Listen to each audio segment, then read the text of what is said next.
One very common question I get when I review a new unit or new content comes out in War of the Visions is, should I build a weapon that's an aim version or a crit version or an assault version? And so today we'll talk about those damage types and which ones you should get. Now, before we talk about the weapon types, we need to talk about stat stacking because that's very important. The first piece of gear that gives you a specific stat gives you the entire stat pool, and then the second piece of gear gives you less, and the third even less. So if you were to have, 3 pieces of gear that gave you 100, and then 50, and then I guess 10 armor, whatever, the first one will indeed give you 100, the second one will give you half of your 50, so that's going to be 25, and then the last one would give you 30% of your, say, 10, so only 3. So that applies to basically every stat in the game. Only the best piece of equipment in a single category gives you the full bonus, and the other ones give you a lot less benefit. And for the stats that we're talking regarding weapons, it's usually the same distribution, which means 100, 50, 30. So that's the case for attack and magic. That's also the case for accuracy and crit. And that's really what it comes down to. I don't believe we ever have an interest in building a vital version of an item, or at least not a weapon. Maybe armor for Drainforce builds, but that's about it. So keep that in mind as we talk, that you will only receive half of a specific stat if it's not your best piece of gear for that. This stat stacking is especially impactful if we're talking about accuracy because aim version weapons typically don't have very high accuracy. Most of them are around 14, often they'll go to 18 at most, and I rarely see them over those values. And if they do get like 20 accuracy, usually the attack value is super low and you'll gain only 80 attack or so. And so it's really hard to fit. First of all, if you use Xiza's Bells, this item has 14 accuracy on it. So if your aim version has 14 accuracy as well, the reality is you're only gaining 7 more because you already had that. If you have 18 accuracy on your aim version weapon and you're using bells, well, sure, you gained 11 overall accuracy, but it's not that much, as much as you would see if you just look at the weapon stat. And then when you're fighting an evasion team, they have built themselves generally with as much evasion as they can get. They'll have the vision card, the esper, the equipment, everything that can give them dodge. Do you really think your aim version with that 10 extra accuracy is going to give you the ability to hit them reliably? No, it will not. To fight an evasion team, you need accuracy dedicated gear and an esper and ideally a vision card, and then you can completely counter their build.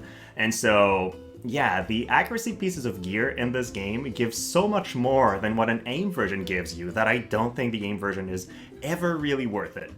You can get Alex Ring or Marshmallow Hat. These both give you, 40 or 35. It's super high amounts of accuracy. And if you don't have those, you're a newer player, or you just skip the farming when they were here, you can still farm using challenge keys, so everybody can do that whenever they feel like it. You can farm some wolf masks. They still give you 30 accuracy. That is more than enough to do a good job as a piece of accuracy gear, and it will be better than any aim weapon if you have to fight evading teams.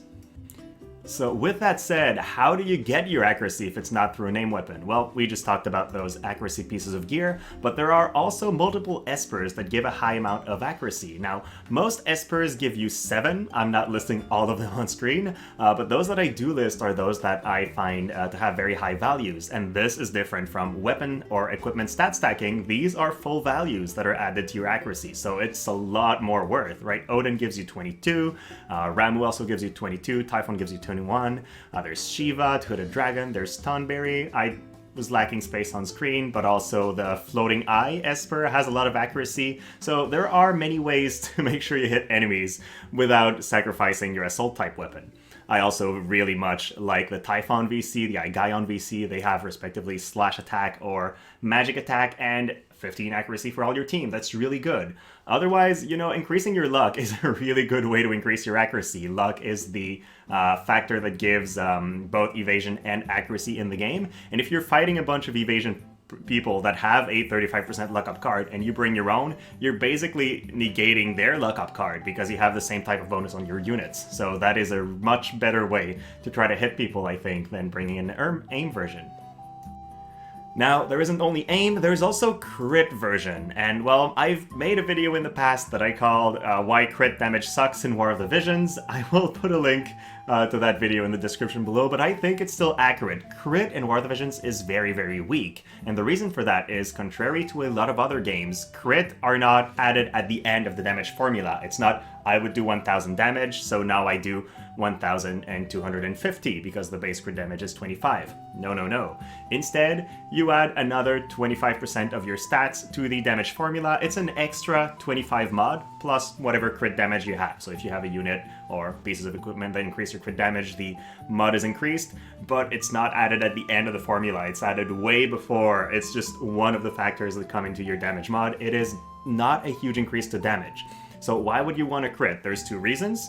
Crits, if you're basic attacking and you crit, you gain more AP. You gain 4 more AP than if you had not crit with that basic attack. So maybe that could be good, but quite honestly, if you're using basic attacks in a fight, you're usually in a bad spot already. And then there are some units that have crit affinity in their kit, and that might be a reason to go for a crit type weapon if you really want to make those characters work. So if you have an Halloween Fred, she gains AP back when she crits, she has some other effects she can apply when she crits, so for that purpose, that could be good. Same thing for Cloud, he gives a buff to everybody where they gain AP back when they crit, but Cloud has such a good crit rate by himself. Does he really need a crit weapon to land those? Not really, so it's not that useful. And then the one job that have one ability that I think is game-changing if you do crit is the Blade Soul, because they have an attack that if they crit, they gain a lot of CT back, and it actually gives them more speed than if they had not used this ability. So for them, yeah, a crit version might be good, but make sure you're not gimping your offense too much. And then the final point, I guess, I want to talk about is how much you're losing out on Assault version or Magic version compared to the other ones. If you don't pick the offensive version, more often than not, you're not giving up only 20 attack or 20 magic. You're often giving up 40 to 70 attack or magic, which is a huge amount. Now, I did talk in my previous video that when you're thinking about your damage, you do not need to think about having the highest number. You need to think about how many hits it takes you to kill the enemy, because that is the deciding factor. But I think sacrificing a weapon is not the right place to go, because what you're gaining in exchange for that sacrifice is not high. So if you trade a vision card for another, often you gain a huge boost in another area. But if you're trading your assault version weapon or your magic version weapon for an aim version or a crit version, you're not gaining any real major benefit. You're just gimping your attack for a very small, thin, marginal benefit that will not make a huge swing in most of your fights.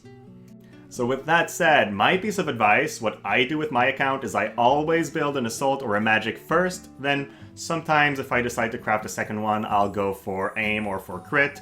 But every time I've done that in the past, I've regretted it. I've ended up having characters that would hit a little bit less hard, and really, the aim or crit doesn't have enough of an impact to be worth that damage sacrifice. So that's it. My recommendation, just go for assault, go for magic, be happy with those choices. So that's going to be it for this video, guys. Hopefully you found this interesting. I know I might create some dissension. If you don't agree with me, or if you do agree with me, let me know why. I'd be curious to know what other players think, but this has really been my experience with the game so far. So thank you so much for watching, guys, and have a great rest of your day.